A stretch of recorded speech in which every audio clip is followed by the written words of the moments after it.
Women's Gold Icons June 29 மற்றும் 30 தேதிகளில் sir முத்தா Venkata Subbarao concert hall சேப்பட்டில் நடைபெறுகிறது. அடிஷனல் டிக்கெட்ஸ் பத்தின அப்டேட்ஸ்க்கு behind its Facebook and Insta பேஜை ஃபாலோ பண்ணுங்க.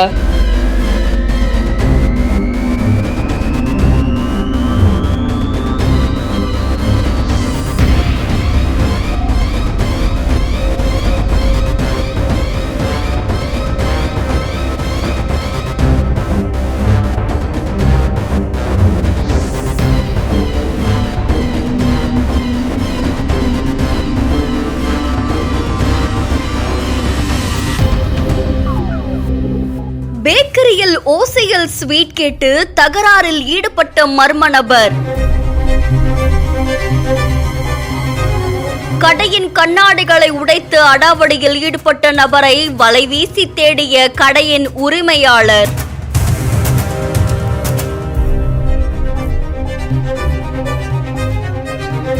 கையோடு பிடித்து காவல் நிலையத்தில் ஒப்படைத்ததால் பெரும் பரபரப்பு. போனார், பிடிக்க போனேன், சுற்றி என்ன திரும்ப அடித்தார். நான் ஒதுங்கிட்டனால கீழே விழுந்தார். அப்படியே பிடிச்சின்னு போய் போலீஸ் லவ் படித்தோம்.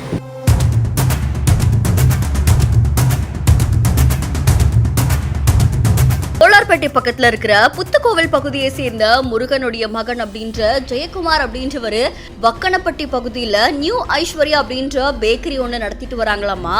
இந்த நிலையில இந்த கடைக்கு இரவு 10 மணி அளவுல ஒரு நபர் வந்திருக்காங்க. அவங்க வந்து காசே கொடுக்காம எனக்கு ஸ்வீட் வேணும் அப்படின்னு சொல்லி கேட்டிருக்காங்க. இதுல கடையில இருந்த ஜெயக்குமார் ஸ்வீட்லாம் தர மாட்டாங்க அப்படின்னு சொல்லி சொன்னதால ஆத்திரம் அடைஞ்ச அந்த மர்ம நபர் கையில வச்சிருந்த சுத்தியலால கடையில இருந்த கண்ணாடிகளை அடிச்சு உடைச்சிருக்காங்க. அதுக்கப்புறம் அங்க இருந்து தப்பிச்சு போக முயற்சி பண்ணதா கூறப்படுது. இந்த பரபரப்பு காட்சிகள் எல்லாமே அங்க இருந்த சிசிடிவி கேமரால பதிவாகி இருக்கு. அதை தொடர்ந்து அந்த மர்ம நபர் ஜெயக்குமார் அவருடைய உறவினரோட சேர்ந்து தேடிட்டு வந்ததா சொல்லப்படுது. அதுக்கப்புறம் அவரை பிடிச்சு ஜோலார்பேட்டை காவல் நிலையத்துல ஒப்படைச்சதாகவும் கூறப்படுது.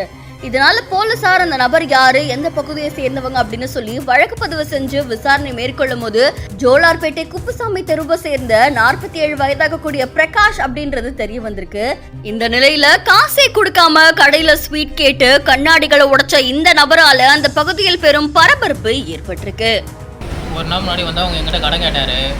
காசு கம்மியாக இருக்குது, எனக்கு பொருள் வேணும்னாரு. நான் பொருள் கொடுக்க மாட்டேன்ட்டேன். அதே டைமுக்கு மறுநாள் நைட்டு வந்து கண்ணாடி அவர் பாட்டுக்கு அடிச்சு உடச்சிட்டு போனார். பிடிக்க போனேன், சுற்றி என்ன திரும்ப அடித்தார். நான் ஒதுங்கிட்டனால கீழே விழுந்தார். அப்படியே பிடிச்சின்னு போய் போலீஸ் லவ் படித்தோம். எத்தனை பேர் வந்தாங்க? இல்லை, அவர் ஒருத்தர் தான் வந்தார். நீ சம்மந்தம் போலீஸ் ஸ்டேஷனில் கம்ப்ளைண்ட் கொடுத்துருக்கீங்களா? இல்லை, இப்போ தான் கொடுக்க போகிறோம். நைட் சொன்னோம், காலையில் கொடுக்க சொல்லிட்டாங்க. ஹெல்மெட் கொண்டு தான் வந்தது வரும்போது அவர். அதுக்கப்புறம் அவர் யார் என்னன்றது தெரியுங்களா? இல்லை, யாருன்னு தெரியாது எனக்கு.